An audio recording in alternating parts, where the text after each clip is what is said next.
राजेश, परेशान लग रहे हो, क्या बात है? क्या बताऊं नंदिता मैम, आपने जो फाइल्स मुझे फॉरवर्ड की थी उनको चेक करने के लिए अपना कंप्यूटर स्टार्ट किया, देखा तो सारी फाइल्स गायब थीं। केवल वही नहीं, लगा जैसे कुछ और फाइल से भी छेड़छाड़ की गई है। साथ ही मेरी कुछ और एप्लीकेशंस भी सही तरीके से काम नहीं कर रही हैं। तब तो किसी ने तुम्हारा कंप्यूटर हैक कर लिया है। हैक? इसका क्या मतलब है नंदिता मैम? इसका मतलब है गैर कानूनी तरीके से किसी ने साइबर स्पेस के जरिए तुम्हारे कंप्यूटर का एक्सेस ले लिया है।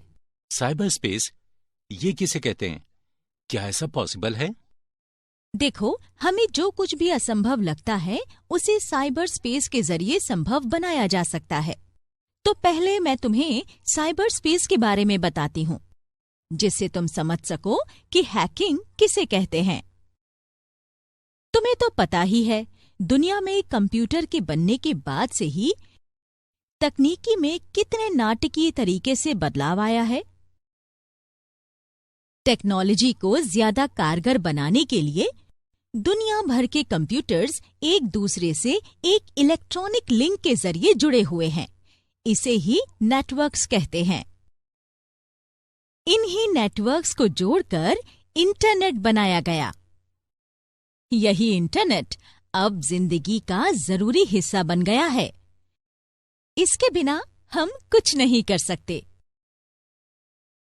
कंप्यूटर्स और मोबाइल फोन्स में इंटरनेट ने हमारी जिंदगी को आसान बना दिया है। अब हम दुनिया में किसी को भी मिली सेकेंड्स में टेक्स्ट मैसेज, तस्वीरें और वीडियोस भेज सकते हैं, उनसे बात कर सकते हैं। साथ ही इंटरनेट के जरिए हम कुछ बेच या खरीद सकते हैं, बिल का भुगतान कर सकते हैं, अपने बैंक खाते की जानकारी रख सकते हैं। इसके अलावा इंटरनेट के जरिए हम तमाम साइट से अपने लिए जरूरी जानकारी जुटा सकते हैं। किसी भी तरह की खबर अपने दोस्तों, परिवार के सदस्यों और सहयोगियों के साथ साझा कर सकते हैं। कंप्यूटराइज्ड टेक्नोलॉजी ने स्विचेस के दूर से नियंत्रण को मुमकिन बना दिया है। इन स्विचेस से हमें बांधों से पानी की रफ्तार या रिफाइनरीज में तेल के बहाव जैसी जरूरी जानकारी मिलती है। कंप्यूटराइज्ड टेक्नोलॉजी के जरिए हम दरवाजों को खुद ब खुद और कहीं दूर से भी खोल सकते हैं। ज्यादातर फैक्ट्रीज और ऑफिसेज में अब कंप्यूटराइज्ड वीडियो कैमरास लगाए गए हैं। ये कैमरास वीडियोस और फोटोज को लगातार फैक्ट्री मालिकों तक भेजते रहते हैं। इससे वो वहां हो रहे काम पर नजर बनाए रखते हैं। अंतरिक्ष विज्ञान में वैज्ञानिक चंद्रमा और मंगल अभियान की सफलता के लिए कंप्यूटराइज्ड गैजेट्स का इस्तेमाल करते हैं। वे एक इलेक्ट्रॉनिकली बनाए गए वर्चुअल स्पेस के जरिए डेटा या सूचनाएं एक्सचेंज करते हैं। इसे साइबर स्पेस कहते हैं। अब तुम सोच रहे होगे, ये साइबर स्पेस क्या है? तो साइबर स्पेस का मतलब एक वर्चुअल कंप्यूटर वर्ल्ड से है। ये एक इलेक्ट्रॉनिक मीडियम है जो दुनिया भर के कंप्यूटर्स को जोड़ता है और उनमें ऑनलाइन संचार की तेजी देता है। विलियम गिब्सन ने पहली बार 1984 में साइबर स्पेस परिभाषा का इस्तेमाल किया था। साइबर स्पेस इंटरनेट और स्वतंत्र सूचना प्रौद्योगिकी से मिलकर बना है। इसे कंप्यूटर का आईटी नेटवर्क भी कहते हैं। आईटी नेटवर्क के अलावा दूरसंचार नेटवर्क, कंप्यूटर सिस्टम और अन्य सभी प्रोसेसर या कंट्रोलर्स भी साइबर स्पेस का ही हिस्सा हैं।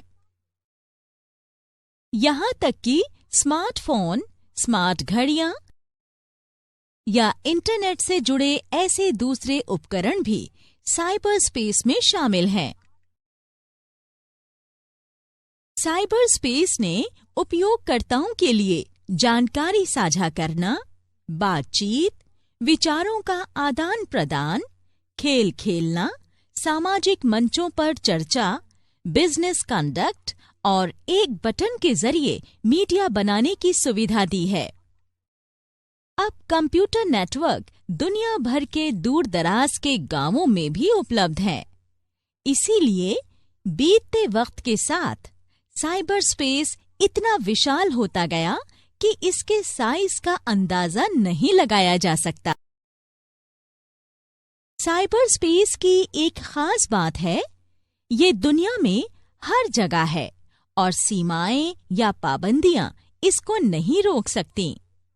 दुनिया के किसी एक कोने में बैठा एक इंसान आसानी से साइबर स्पेस के जरिए दुनिया के दूसरे कोने में किसी अन्य इंसान के साथ बातचीत कर सकता है, फोटोज और वीडियोस भेज सकता है। इसीलिए एक तरफ हम इंटरनेट कनेक्शन के जरिए साइबर स्पेस से जुड़कर जानकारी अदल बदल कर सकते हैं, तो वहीं साइबर स्पेस के बारे में ज्यादा जानकारी रखने वाला रुकावट डालने के लिए इसमें छेड़छाड़ कर सकता है। साइबर स्पेस में रुकावट बहुत खतरनाक हो सकती है, क्योंकि सभी तरह की जानकारी यहीं संग्रहित रहती हैं। अगर इन सूचनाओं से किसी तरह की छेड़छाड़ की जाए या इनका क्रम बिगाड़ दिया जाए, तो दुनिया के लिए बहुत बुरा होगा। इससे जानकारी का नुकसान होगा, ऑर्गेनाइजेशन से चोरी किए गए डेटा से व्यापार के बंद होने का डर रहेगा और साथ ही इससे राजनीति में भी अस्थिरता आएगी। इन्हीं सब वजहों से साइबर स्पेस को सुरक्षित रखना बहुत जरूरी है, ताकि किसी भी यूजर को इसके इस्तेमाल का नुकसान न उठाना पड़े। हालांकि ये इतना आसान काम नहीं है, क्योंकि कुछ इंटरनेट यूजर साइबर स्पेस में छेड़छाड़ कर किसी अन्य के व्यक्तिगत डेटा में घुसना चाहते हैं, ताकि वो उनकी जानकारी चोरी कर सकें या डेटा में रुकावट पैदा कर सकें। साइबर सिक्योरिटी के लिए जो खतरे हैं, उनमें कई तरह की संभावनाएं और कमजोरियां शामिल हैं। हालांकि साइबर सिक्योरिटी को सुरक्षित रखने के लिए हमें इन खतरों से बचना होगा, पर ऐसा करना बहुत मुश्किल और चुनौती भरा है। तो राजेश, अगर मैं अभी तुम्हें साइबर सिक्योरिटी के मुश्किल हिस्से के बारे में बताऊं, तो शायद ठीक से तुम्हारी समझ में ना आए। इसलिए साइबर सिक्योरिटी के बारे में ज्यादा जानने के लिए तुम पहले साइबर सिक्योरिटी की कुछ बुनियादी बातों को समझ लो। ठीक है नंदिता मैम, तो मुझे साइबर सिक्योरिटी की बुनियादी बातों के बारे में और जानकारी दीजिए। बिल्कुल राजेश, मूल बातें समझने के बाद तुम अन्य दूसरे ट्रेनिंग मॉड्यूल्स और व्यवहारिक पार्ट से अपनी जानकारी को और बढ़ा सकते हो। हाँ ठीक है, आगे बढ़ते हैं। हमारे कंप्यूटर पर हर वक्त थ्रेट का खतरा है, तो हमारे लिए ये जानना बेहद जरूरी है कि हम इन थ्रेट से खुद को कैसे बचा सकते हैं।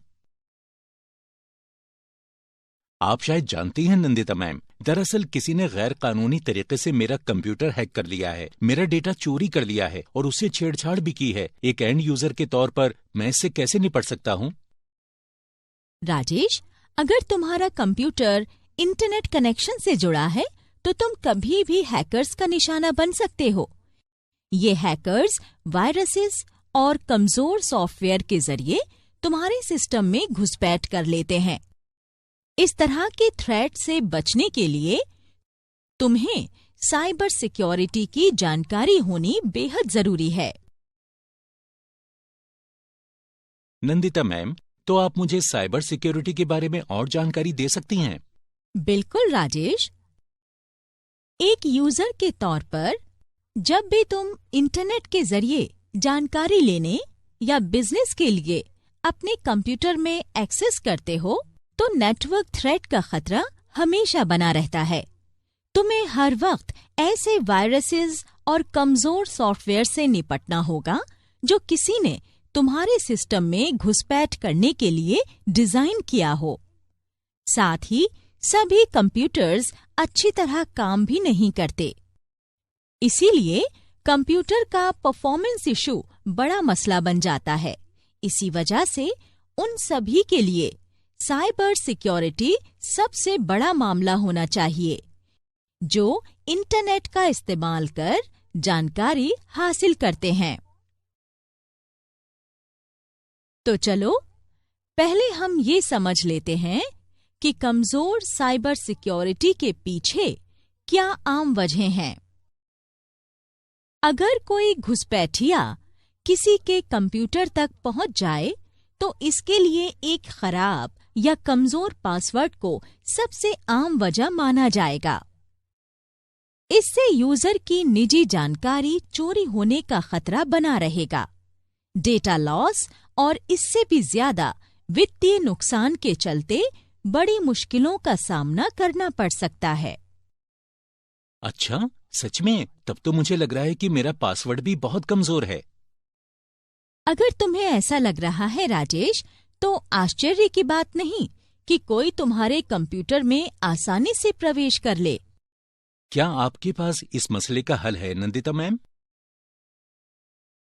हाँ, जरूर राजेश। इंटरनेट कनेक्शन के जरिए अपने कंप्यूटर को साइबर स्पेस से जोड़ने के लिए एक पासवर्ड की जरूरत होती है। पहले यही जानते हैं कि पासवर्ड क्या है और कैसे काम करता है। कई ऑर्गेनाइजेशंस और यहां तक कि औद्योगिक सुरक्षा जोन्स में भी पासवर्ड बहुत खास है। उदाहरण के तौर पर खुफिया संगठनों जैसे मिलिट्री इंटेलिजेंस या क्राइम डिपार्टमेंट्स के सदस्य एक वर्बल पासवर्ड इस्तेमाल करते हैं। उस पासवर्ड को ऑर्गेनाइजेशन के बाहर किसी के भी साथ साझा नहीं किया जाता है।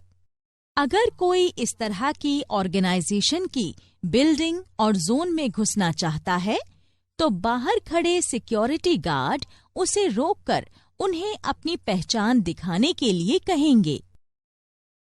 इस दौरान सिक्योरिटी मैन अपनी गन को पूरे वक्त उस विजिटर की तरफ रख सकता है। उस व्यक्ति को अंदर जाने की इजाजत सिर्फ तभी मिलेगी जब वो सही पासवर्ड बता दे। एक कंप्यूटर पासवर्ड भी इसी तरह काम करता है। जैसे ही तुम कंप्यूटर स्टार्ट करते हो, लॉगिन पेज खुल जाता है। ये पासवर्ड एंटर करने के लिए कहता है। तुम्हें कंप्यूटर का एक्सेस तभी मिलेगा जब तुम सही पासवर्ड एंटर करोगे। एक कंप्यूटर पासवर्ड एक गुप्त शब्द या वाक्य हो सकता है, जिसके जरिए कंप्यूटर और नेटवर्क एक्सेस किया जाता है। ज्यादा वक्त तक कंप्यूटर इस्तेमाल करने वाले लोग ऐसा पासवर्ड बनाते हैं जो उन्हें आसानी से याद रहे, पर कोई और उसका अनुमान न लगा पाए। अगर तुम चाहते हो कि कोई तुम्हारा पासवर्ड गेस न कर पाए, तो कैरेक्टर्स को आगे पीछे रखकर पासवर्ड बनाना। ये अल्फाबेट्स, नंबर्स, स्पेशल कैरेक्टर्स या इन सभी को लेकर बनाया जा सकता है। पासवर्ड हमारे ईमेल्स, कंप्यूटर सिस्टम्स और सोशल नेटवर्क्स में साइबर क्रिमिनल्स की घुसपैठ को रोकने में एक मजबूत दीवार बनकर खड़ा रहता है।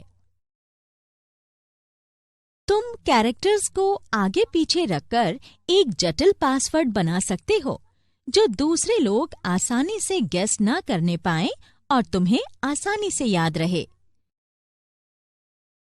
कई लोगों के लिए जटिल पासवर्ड्स याद रखना मुश्किल होता है और इसीलिए वे ऐसा पासवर्ड बनाते हैं जो उन्हें आसानी से याद आ जाए या उसे गैस कर सकें। पर तुम सोच भी नहीं सकते, नेटवर्क पर मौजूद हैकर्स भी इसे गैस कर सकते हैं और तुम्हारे बनाने में लगे टाइम से भी कम वक्त में। अच्छा, पर कोई हैकर मेरे बनाए हुए पासवर्ड को कैसे गैस कर लेता है नंदिता मैम? हैकर्स शुरू में नहीं जानते कि किसी का पासवर्ड क्या है। पर वो पासवर्ड क्रैक करने के लिए अंकों और कैरेक्टर्स के मेल के प्रयत्न करते रहते हैं, और अगर पासवर्ड कमजोर है तो कभी-कभी वो क्रैक करने में सफल रहते हैं। मैं तुम्हें कुछ आम पासवर्ड बताती हूँ जो कोई यूजर्स अपने सिस्टम के लिए बनाते हैं।